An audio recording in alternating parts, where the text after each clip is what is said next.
নমস্কার বন্ধুরা, আমি ঝর্ণার শখের ছাদ বাগানে আপনাদের সকলকে স্বাগত। ঘরে যখন থাকি তখন ভাবি আজকে ছাদ বাগানে গাছেদের জল দেওয়া ছাড়া আর কোনো কাজ নেই। তবে একবার ছাদ বাগানে চলে এলে কাজ যে কোথা থেকে জুটে যায় সেটাই বুঝতে পারি না। কাজ তো জুটে যায়ই, ছাদ বাগানে যতক্ষণ থাকি ততক্ষণই কাজ থাকে, আর সময় যে কোন দিক থেকে বেরিয়ে যায় বুঝতেই পারি না। আর ছাদ বাগানে এলে একটা অদ্ভুত ভালো লাগা কাজ করে, এটা কিন্তু কাউকে বলে বোঝানো যাবে না।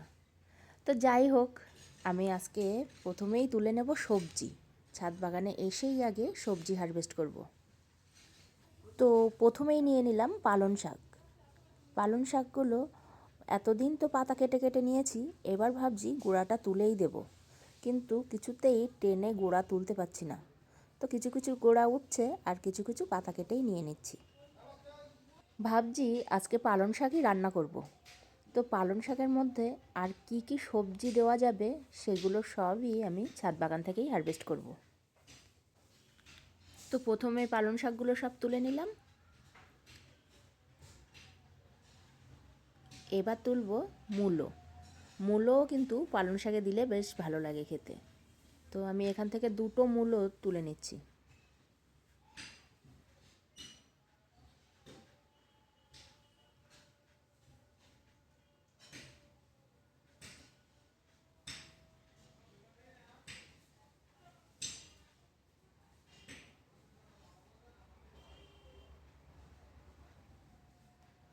মূলো দুটো আমি ছাদ বাগান থেকেই ধুয়ে পরিষ্কার করে নিয়ে নিলাম।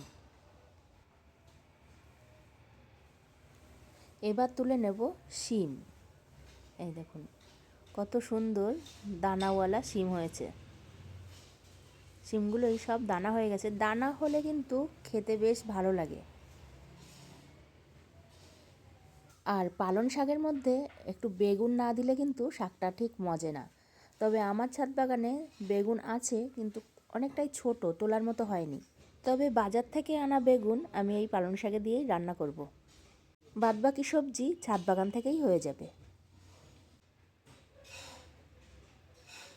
এবার তুলে নেব একটু ধনেপাতা। ধনেপাতাগুলো এখান থেকে কিন্তু আমি আর পাতা তুলে নিই না, এখন গাছ তুলেই নিয়ে নিচ্ছি।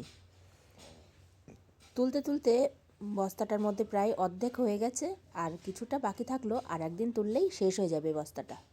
আর একবার ছড়ানোর মতো আমার কাছে ধনেপাতার দানা আছে, তো এই গাছগুলো তোলা হয়ে গেলে এখানেই ছড়িয়ে দেব। তুলতে তুলতে প্রায় এক ট্রে সবজি তুলে নিলাম।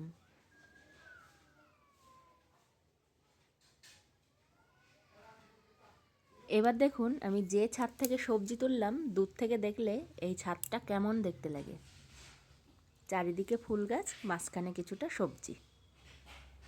আমার এই ছোট্ট ছাদ বাগানটা দেখতে কেমন লাগছে আপনারা কিন্তু কমেন্টে জানাবেন। সব শেষে চলে এলাম গাছে জল দিতে। আমার এই ভিডিওটা একেবারেই শেষের দিকে চলে এসেছি। আপনারা যারা শেষ পর্যন্ত দেখলেন তাদেরকে অসংখ্য ধন্যবাদ। আর যারা আমার নতুন বন্ধু আছেন তাদের যদি ভিডিওটা ভালো লাগে তাহলে লাইক, কমেন্ট, শেয়ার, সাবস্ক্রাইব করে আমার পাশে থাকবেন।